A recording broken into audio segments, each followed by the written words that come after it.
আসসালামু আলাইকুম রহমতুল্লাহ। সপ্তম শ্রেণীর প্রিয় শিক্ষার্থীরা কেমন আছো? সবাই আশা করি অনেক ভালো আছো। সপ্তম শ্রেণীর ষান্মাসিক মূল্যায়ন 2024, বিষয় বাংলা।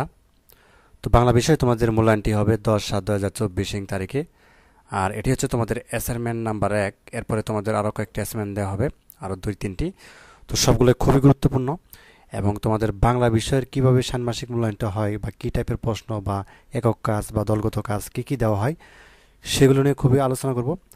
আর যে বিষয়গুলো নিয়ে আমরা আলোচনা করি, প্রত্যেকটা বিষয় কিন্তু দেখা যাচ্ছে তোমাদের পরীক্ষার মধ্যে ওই টাইপেরই কিন্তু অ্যাসাইনমেন্ট বা হচ্ছে কাজগুলো কিন্তু আসে, ঠিক আছে? তো ভিডিওটি শুরু থেকে শেষ পর্যন্ত দেখবে। তো এখানে দেখো অ্যাসাইনমেন্ট 1, ঠিক আছে? তো এখানে শুরুতে একটা একক কাজ আমরা রেখেছি। তো একক কাজ এটা খুবই গুরুত্বপূর্ণ। এখানে তোমাদেরকে প্রশ্ন করা হতে পারে যে তোমার পরিবারের সদস্যরা ব্যবহার করে এমন 10টি আঞ্চলিক শব্দ লেখো এবং সেগুলোর প্রমিত রূপ লেখো, ঠিক আছে? অর্থাৎ তোমাদের পরিবারের সদস্যরা আঞ্চলিক শব্দ তো বুঝতে পারছো, অর্থাৎ যে আঞ্চলিক শব্দ যেমন খাইছি, ঘুমাইছি, ঠিক আছে, এরকম ব্যবহার করে না পরিবারের সদস্যরা। তো এগুলো হচ্ছে আঞ্চলিক শব্দ। এগুলো কি করতে বলা হয়েছে?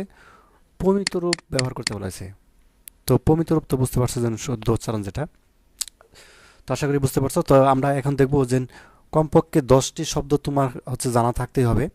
কেননা তোমার মূল্যায়নের সময় দেখা যাচ্ছে যে এই প্রমিত বিষয়ে, বিশেষ করে আঞ্চলিক শব্দ প্রমিত রূপ যে রয়েছে, সেটা কিন্তু আসতে পারে এবং হোপফুলি আসবে বিষয়টা, ঠিক আছে? খুবই গুরুত্বপূর্ণ।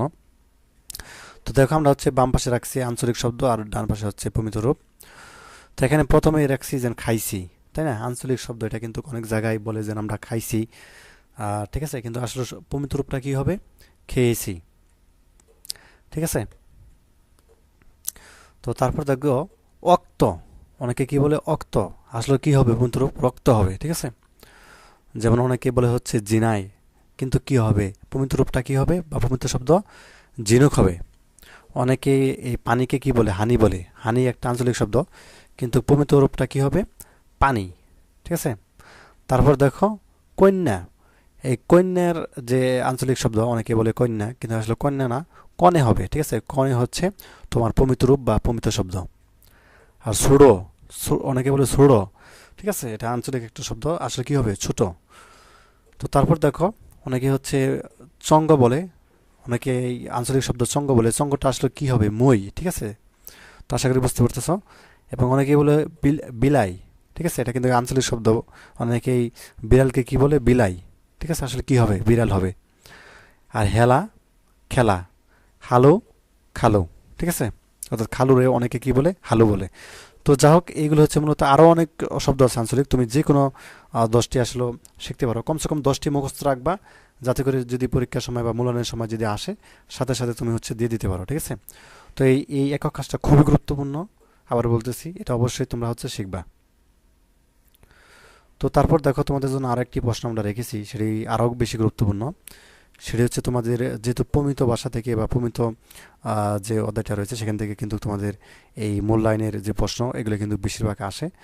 তো এখানে আরেকটি প্রশ্ন রাখছি, সেটা হচ্ছে যে প্রমিত উচ্চারণ ব্যবহার করে একটি কবিতার 10 লাইন আবৃত্তি করো, বা যে কোনো গদ্যাংশের 10 লাইন পাঠ করো।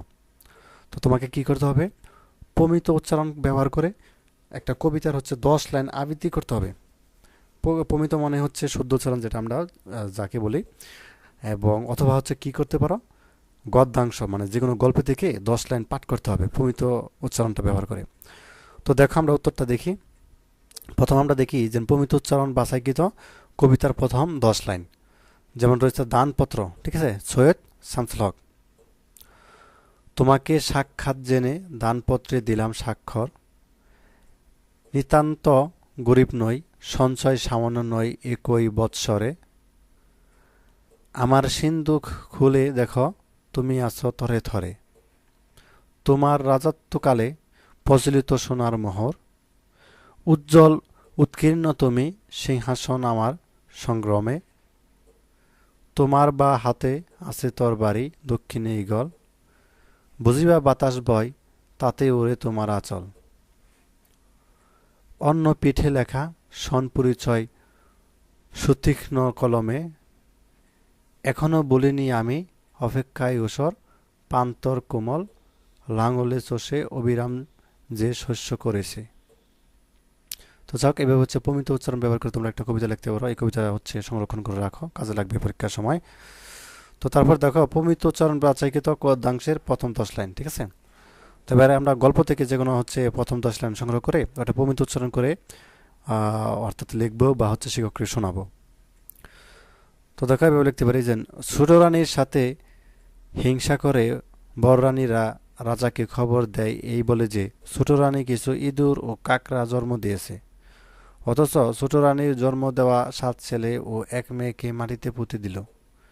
এরপর সেই 7 ছেলে ও এক মেয়েকে যথাক্রমে 7টি চাপা গাছ ও একটি পারল গাছ হয়ে জন্ম নিল।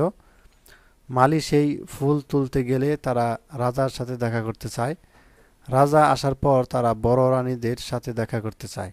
সবাই আসার পর তারা বলে ছোট রানী আসলে তবেই ফুল দিব। ছোট রানী আসতেই সবাই মা মা বলে ডেকে উঠল।